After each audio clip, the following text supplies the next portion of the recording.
Have you ever found yourself getting in the way of your own success? It's called self-sabotage. And by definition, it's when people do or don't do things that stop them from achieving their goals and obtaining their desired success. As you build your mid-career GPS, you must know where you are self-sabotaging your career and how to get it back on track. Today, you will meet Yannick Picard. Yannick is on a mission to help individuals overcome their limitations by empowering them to reveal and weaken their inner saboteurs and shatter their limiting beliefs. In this episode, you will learn how mid-career professionals self-sabotage their careers, how to course correct, and why, according to my guest, quote, "There's nothing more destructive to a person's life than the false beliefs they carry with them every day." Let's get started.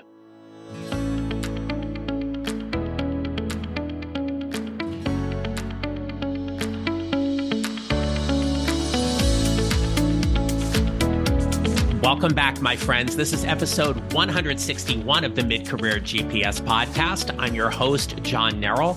I help mid-career professionals who feel stuck, undervalued, and underutilized show up to find a job they love or love the job they have by using my proven 4-step formula. Now, if you enjoy my podcast, I want to recommend a fabulous podcast by my friend Kate Donovan called Fried, the Burnout Podcast. Kate's been a guest on episode 127, and I had the chance to spend some time with her last week in Austin, Texas, where I heard her speak to over 300 mid-level leaders and professionals at Next Up's Rising Stars Conference. Kate is a leading expert on personal and professional burnout. And if you've ever wondered if you've experienced burnout or know that you are and want to learn more about how to manage it, Kate is your person. And her podcast, Fried, the Burnout Podcast, is a great place to start. I hope you'll check it out. I'm honored to introduce you to this powerful conversation I had with Yannick Picard we recorded a few weeks ago. Today, Yannick is a lifeline for gay, bisexual, transgendered, and queer plus men who are stuck yet want more out of life. He guides them to uncover barriers and self-imposed limitations, dismantle self-doubts, and nurture their true selves. He aids in breaking free from limiting beliefs and helps envision what they truly desire. By sharing his unique tools and strategies, Yannick is helping people everywhere transform their dreams into reality. And while Yannick specializes in the GBTQ-plus community, his information and strategies are applicable to all of us. So if you've ever wondered why you are self-sabotaging your career and want to stop it, you will get a lot of great tips and strategies from this episode. It is my pleasure to introduce you to Yannick Picard. My name is Yannick Picard, and I am a GBTQ plus men's confidence and mindset coach, and I love talking about self-sabotage. Well, that's why I brought you on the podcast, because we are going to talk about that, because I know this impacts so many of us, and I can absolutely attest to the fact it has impacted me as well. But Yannick, there was something you shared with me in leading up to the recording. You mentioned that you have an honorary degree in avoidance and perfectionism. Yes. How did you get that? I can't believe that you're digging that back into this conversation today. How embarrassing. No, John, actually, it's really tongue in cheek. I say that just to make people comfortable. Because if I basically show up authentically and I share vulnerably that is something that afflicted me, for lack of a better term, then I open up the space for others to share vulnerably about what is getting in their way. And sometimes they don't necessarily have the words, but when I say and I use some of the terms of how they can self-sabotage, and in my case, it was really avoidance and perfectionism or stickler, it really sort of like the curiosity comes in, because some people might just say like, oh, like, tell me more about that. And it creates this bond where they can relate to some of the struggles that I had, and it opens up the conversation for them to share some of the struggles that they're going through or that they've experienced. I appreciate your vulnerability and your authenticity so much. It's one of the things as we were getting to know each other a little bit and leading up to recording today's episode was one of the things that I have to say I found very magnetic. It was something that you come across as very real and authentic. And I know everyone who's listening is going to connect and resonate with that. But when we think about this whole mid-career journey and where we get to today, I often say that there's some kind of moment, there's something that happens to us that really shifts our direction in some way to get us to where we are now. I'm curious from you, Yannick, what would you tell us is your mid-career moment that shaped your career today? How about my midlife moment? Sure. Yeah, so I kind of fell into coaching accidentally, if I can be honest. And what led me to that was a pretty bad breakup. I didn't see it coming, and I was looking for strategies to help me recover and bounce back. And I came across this coaching program, and it was a 7-month coaching program. And I was reading sort of like the curriculum, and I thought to myself, you know what? I think this actually could really help me. And so I dove in for purely selfish reasons. But about a month and a half in, we started. We were building on the base of some of the knowledge, some of the tools, strategies, and I started to practice with some of the other cohorts of members of the cohort. I got to practice on close friends, on family members, and the results that I saw really just blew me away. And now I was a successful real estate broker in Toronto, and but I'd lost the passion for that. And I really felt like this spark within me sort of light up when I noticed like the transformations that were starting in myself and people around me that I was just starting to coach. What was the name of the program you went through? So it is called neuroactive coaching, and it's a certification. It actually comes. It's this gentleman from France or Belgium that basically is a master NLP practitioner, so neuro linguistic programming, who created this course that basically pulls in a lot from NLP. And it was a series of, I think, like his top 15 most strategies from NLP that he had taken, adapted, and made it into this course. So, for people who are listening and they're starting to say, okay, so I think about where my career is at or even where my life is at, and I appreciate how you kind of framed your own experiences here in terms of what was so pivotal for you. The whole concept of how we self-sabotage ourselves, be it our lives, our careers, our relationships. Let's take it a step back for a second. In your words, define for us what self-sabotage is. Self-sabotage is usually something that is said in a different way. It's a protective mechanism. It's a behavior that you, as a kid, so years or like young teenager, years and years ago, basically something happened and you saw that whatever your way of being basically became a winning, like a winning condition for you to get what you wanted. But what happens is that as we grow older, like we forget that we shifted our way of being at such a young age. And that's basically just like they're like stowaways now. Like we're carrying this baggage most of the time. It's hiding in plain sight of others, but in our blind spots. So we often can't see it. What holds us back from seeing it? Tell us more about that.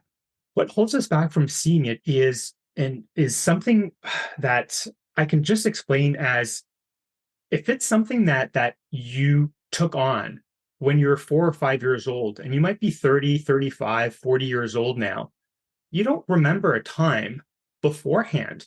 You don't remember, like, I mean, like even as an adult, like how many of us can say that, oh, I remember like a memory from before I was 4 or 5 years old. A lot of us like don't really remember those years, right? Sure. And so these behaviors, these protectors, these protective mechanisms have been with us for so long that we kind of forgot what life was like before. And so that's why they're in our blind spots, because like it's part of who we are, and it's been part of who we are for so long, yet others can see because it's not necessarily part of their being, their protective mechanisms. Okay, that's good, right? So now we start putting these pieces together. Okay. So now there's a quote, and I can't remember if it came off your website or it was something in the materials you sent to me, but there's a quote there that you said there's nothing more destructive to a person's life than the false beliefs they carry with them every day. Yeah. Right? Tell us more about that. Yeah, so oftentimes, and these false beliefs oftentimes are so limiting. And if I can I'll use an example, like fleas. Fleas can usually, if you put them on a table, they can usually jump like, you know what, 10 inches, 12 inches high, not a problem. But if you put them in a jar that's about 2 inches high and you put the lid on top, leave them there for a couple of days. Of course, well ventilated because we don't want them to die, but Mhm. just basically getting you to picture this. And if you remove the cover after 4 or 5 days, those fleas all of a sudden that at the beginning of the week could actually jump like 12 inches high are now limited by where the lid of that cover was. And so it's very, very similar, is that like all of a sudden, like these fleas are limited not by actual reality or physics. It's just that, oh, wait a sec, like that's just how high we can go. And so we basically do the same things to ourselves unconsciously, like not knowing that that's what we're doing. How does somebody become more aware of how they're self-sabotaging? Well, sometimes well, not sometimes, oftentimes self-sabotage actually it leaves a trace. Mm. So you can look back and you are the common denominator in your life. So I know that it can be painful sometimes to look back at because it means looking back at failures. And those basically come with feelings that have us not feeling that great. And why would we want to revisit that? So, but that's where the clues are. That's where you get to re-empower yourself, as uncomfortable as it can be to revisit that, because the feelings and whatever transpired at the time, those are clues as to what might be going on that you're unaware of on your day-to-day consciousness. Mhm. But if you're able to look back at them and sort of like write down like more specifics, and you can usually connect the dots and see, well, wait a sec, like here's a situation where I'll give you an example. Like for work, you might basically be looking at getting that promotion, right? And so but you're always there, and you're like every time that your manager needs some help, like you're supportive, and you're always there. You're always like the first person to raise your hand. And in your mind, you're basically thinking it's like, oh, I'm doing a good thing, I'm helping the team, and then like my manager will see that like I'm a team player and so on. But you never go ask for that promotion, and so you're always passed over for that promotion because you Mhm. never asked. Because in your head, like the way that you see it is that, well, I'm doing everything, and the manager saying is like, well, like he might actually just not necessarily be aware that that's what you're doing and that's what you're up to. So, and because you don't go in for the ask, then that reality never happens. So that's one of the ways that you might see looking back. It's like, hey, it's like, why did I get passed over for this promotion? Like I was like the top person, like I knew everything, but then it was just something that stood in your way. What comes up for me as I'm listening to you, and I think about the common traits and characteristics of the people whom I help, they have really big hearts, right? they're very much heart-centered leaders and professionals who care very deeply about the people they work with, the people they work for, the organization and such. And so that example you gave us is very characteristic in the sense of they'll think, well, if I just do great work, they'll remember. And they might remember, but they may not know that you want the promotion or you want the increase in responsibilities. The other thing that you had said a few minutes ago was this whole idea about you're the common denominator. When we think about people who are shifting jobs or shifting companies, and maybe they might say things like, oh, well, I keep working for a toxic boss, or I keep getting passed over for a promotion, or I'm never acknowledged, I'm never appreciated. How much does self-sabotage come into some of those circumstances or scenarios? So in those circumstances or scenarios, I think that it actually something just, I guess, next door over is likely at play. And I don't want to get into like quantum physics or anything like that. We'll leave Sheldon and the Big Bang Theory to educate everyone. But Aw. but basically, look at your beliefs, because it's like if you're looking at this is always happening and I always land in like a toxic work environment or whatnot. Well, like what must you be believing about yourself that you basically get drawn into, that you get attracted to that type of situation, that type of work environment. And then, but here's the other thing. I mean, John, a lot of it has to do with how willing are you to go down the rabbit hole, and how are you at being uncomfortable? Because going down that rabbit hole, you'll more likely than not start to see things that you might not necessarily have seen in the past, and the feelings that are associated aren't the greatest feelings a lot of the times when you're doing this type of work. So I mean, I fully encourage people to do it, but just understand that it's not something that it's an overnight situation where it's like, hey, it's like you'll wake up the next day and hey, I've spent like 45 minutes and so I'm good the next day. No, I mean, like you're just scratching the surface with that first 45 minutes. But the more that you do it, the more that you become aware, then that basically is where you get to empower yourself. And by doing that, basically, like I'm a strong believer that like what happens around you, like the circumstances around you change based on what's going on inside of you. You work specifically with the GBTQ-plus community. So we're talking about gay, bisexual, transgendered, queer men, and you help them in their lives and their careers.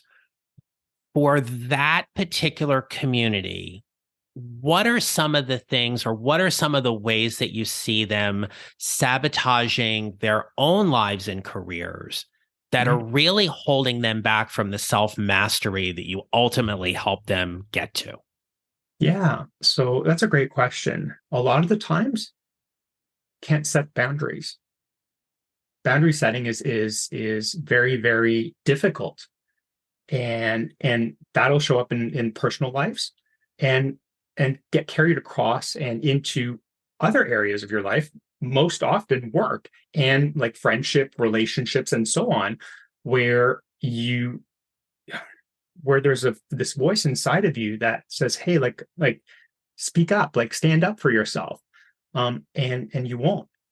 And oftentimes a clue is that you'll get triggered. You'll actually you'll get triggered, like it's like you'll get angry. You'll like, and you won't necessarily understand why. And your first reaction will be to blame whatever's going on right now, but that's just acting as a reminder of something from the past. And your brain is just basically sort of like say, oh, like this situation is reminding me of this other situation. So that's one of the ways that you can see, like when you get triggered about something, an event that's going on, like that you're part of at that moment, just be like, for me, I'm super grateful for the experience that gets me triggered, because that means that there's something that I need to look at. and then I need to figure out so that I can let that go. What is a particular workplace or career trigger that a GBTQ plus individual might encounter that you would specifically help them work through? Okay. Well, sometimes it just could just be that because they are people pleaser, they don't go in for the ask for the promotion. Okay. They'll do everything, and then they'll, I mean, I don't want to use the word expect, but they'll kind of like somewhat expect that it'll get recognized, and that they'll get a foot in the door, or that they're in a better position to get that promotion. And then it doesn't happen. And then they got frustrated. And then it's like, oh, it's like my stupid manager, like can't see like the forest from the tree. Like the best employee would drop on their on their desk, and like they wouldn't even see it if it basically showed up on their desk. So and then the frustrations that build up because the person basically ends up being disempowered because of that situation, right? And that's far from living a kick-ass life.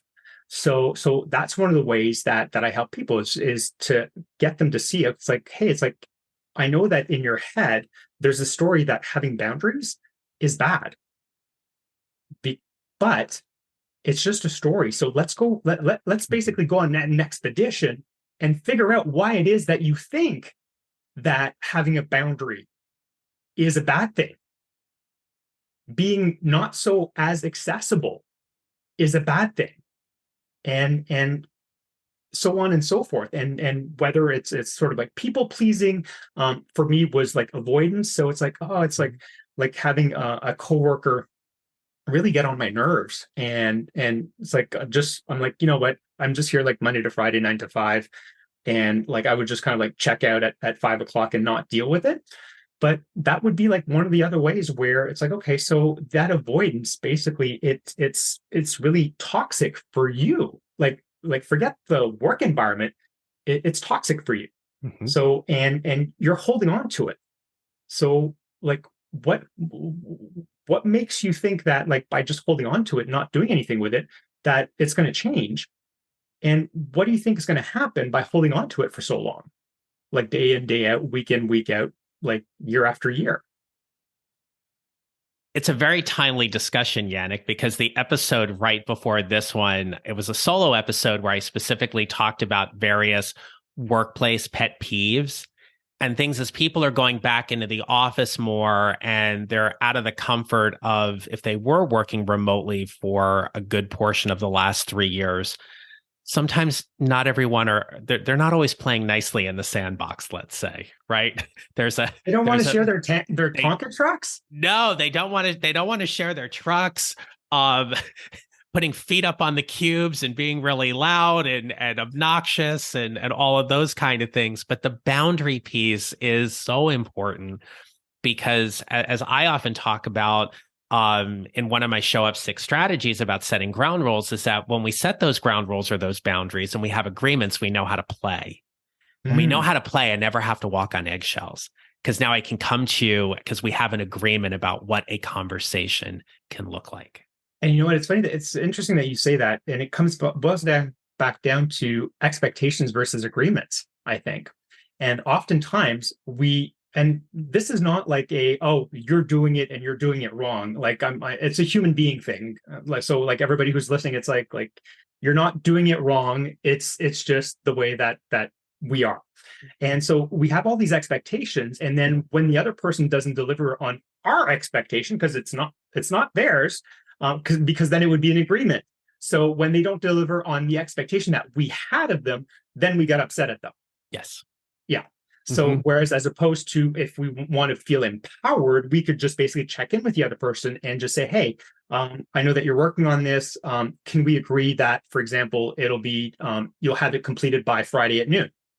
And then you can forget like everything in like between like maybe Tuesday and Friday at noon. You don't have to check in and stuff like that. You can let the person know, hey, if you're running late or whatnot, or if you need help, feel free to come to me. I'm happy to. So you kind of like get into that agreement. And then at Friday at 12 o'clock or before, then you should have it And if you don't, then you can go back to the person and say, hey, just checking in with you. Like we had an agreement that you would deliver this by 12 o'clock today. I'm just wondering, where are you at with that?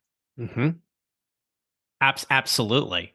I often say too, it kind of takes away some of the drama, right? Because we have Some enough people are drama. We have addicted to enough it. drama, right? Oh, absolutely. People are addicted to it. Sure. Yannick, one of the questions I wanted to ask you though was this. What would you say to somebody who's listening, who is listening to this conversation and saying, well, that's applicable to my life, and I'm not part of the GBTQ plus community, or this is relevant in some ways, but what would you say to them about some of the more specific differences? And I'm not sure if the words hurdle, obstacles, challenges, like whatever those things are, because I certainly know in my career path, there were things that I dealt with that my heterosexual cisgendered counterparts did not, right? But from your lens, like, what are some of the more specific differences that GBTQ plus professionals face in the workplace that maybe some people are not aware of? Yeah, well, it depends on the workplace, right? It depends on where you are in the world. And so I'm really, really like grateful to be living in Canada. And so and one of the, I believe, freest countries. And in the US, there are many, many states that basically have pro LGBTQ laws on the books and so on. However, there are states that aren't so friendly. And so, however, there are companies in those states that are friendly. So if I take a look at the first that comes to mind is Apple. So, and then if we look at, for example, I don't know, like a state like Texas or Florida. And so you basically say, okay, well, you know what? At least there's some sort of workplace protection just because of the company culture. Because I work at Apple, it doesn't really matter what state I'm in. There is that. But you get situations where you might work for a smaller firm that doesn't really have a footprint outside of the state that you're in. And so one of the additional things that you have to deal with is sort of like discrimination based on your sexual orientation. And so some people basically come in and say, okay, well, like I'm not out at work because it would be like a CLM, like a career limiting move. And so I get that 100%. The question is like what's got you tied to that company, for example? And there's no wrong answer here, but like let's just get to the bottom as to why you're either sort of like focus at either staying at that company or like in the state that might not necessarily have like laws that are very supportive of LGBTQ. Yeah. Thank you for that. To get to self-mastery, to take away a lot of the self-sabotaging, limiting beliefs and the things that we might look at as life or career derailers, what's some advice or guidance you can give the listeners today in terms of how they can start taking more steps toward what self-mastery looks like in their life and career? Yeah. So the first thing is figuring out how you are limiting yourself, how you're self-sabotaging yourself. And again, like a lot of people have this negative connotation to self-sabotage. So how your protectors are showing up and kind of like messing around with good intention, because for them, like that solution worked 20, 30, 40 years ago as a kid. So the first thing would be, okay, so how do I do it? What are the many ways that I do it? And then after that, it's journaling. Really, like the thing that I would say, John, is journaling. And at the end of the day, just looking back and saying, okay, so if you realize that I avoid conversations, then maybe like at the end of the day, it's like, hey, I avoided a conversation with Stephen. And this was the topic. And then you see and then 2 days later, it's like, oh, I avoided a conversation with Denise on this topic. And then see if you can start to see if there are common threads. Because you might realize that, oh, like I do this under these types of conversations or with these types of people. And then once you get to learn like what the common thread is, then you get to decide, well, decide not really, but you get to start to work on, hey, wait a sec, I know that in my calendar, like I've got a call with or a meeting with Steve or Denise that's coming up tomorrow. And then just become aware that, oh, wait a sec, like I tend to avoid these types of these topics in our conversation.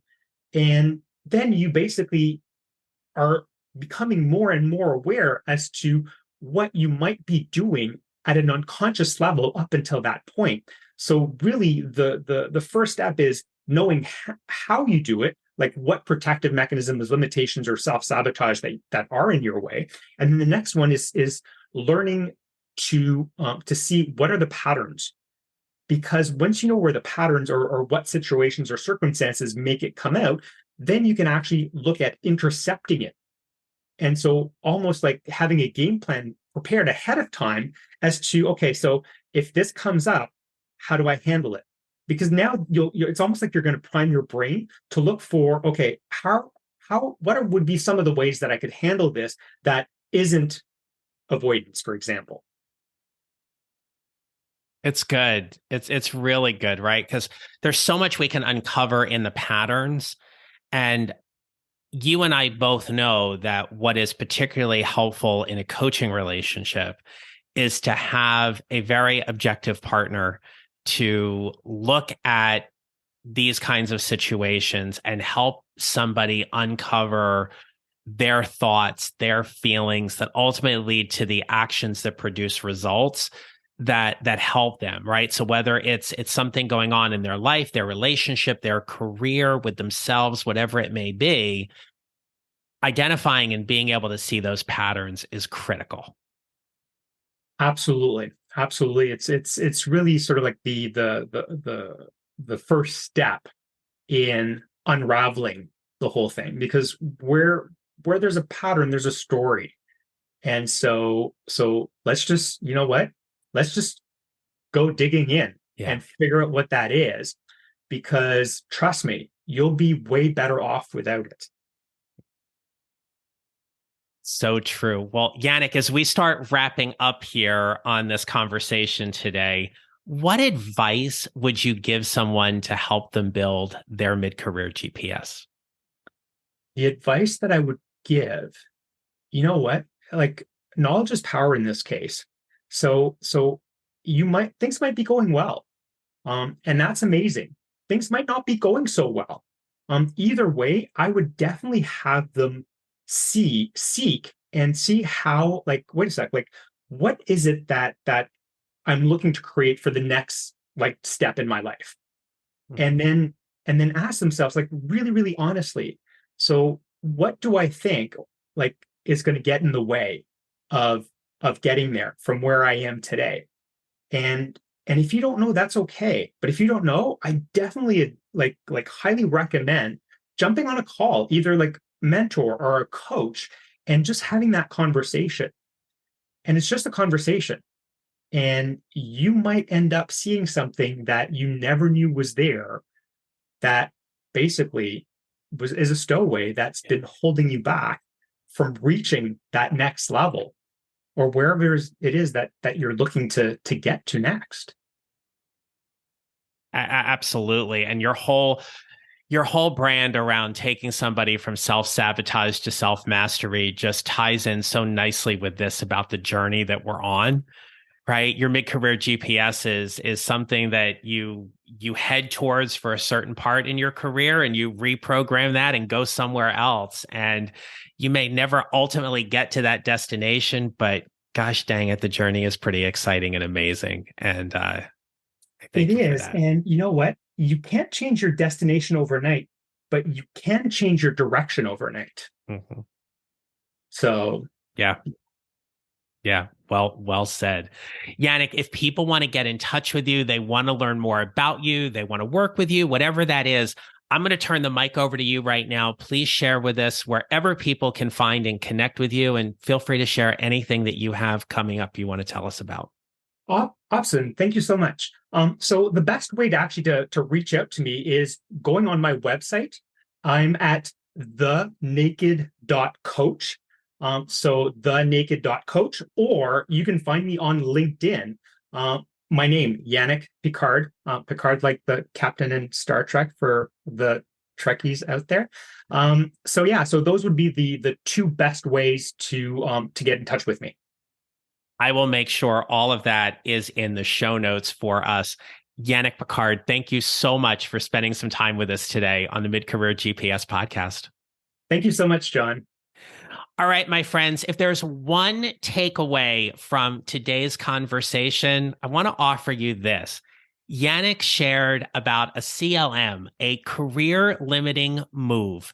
And when we think about where we might be sabotaging ourselves in our lives or careers, it really comes down to what are the patterns that are happening?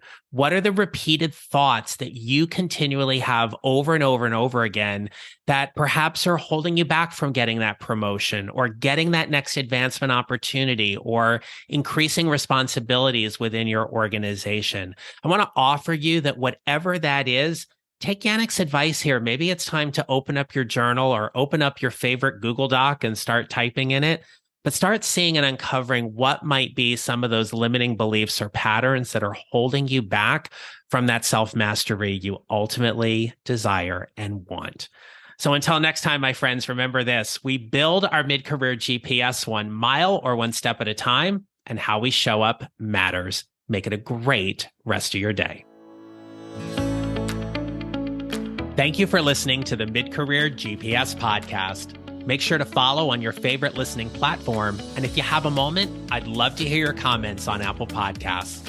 Visit johnnerrell.com for more information about how I can help you build your mid-career GPS, or how I can help you and your organization with your next workshop or public speaking event. Don't forget to connect with me on LinkedIn and follow me on social at John Nerrell Coaching. I look forward to being back with you next week. Until then, take care, and remember, how we show up matters.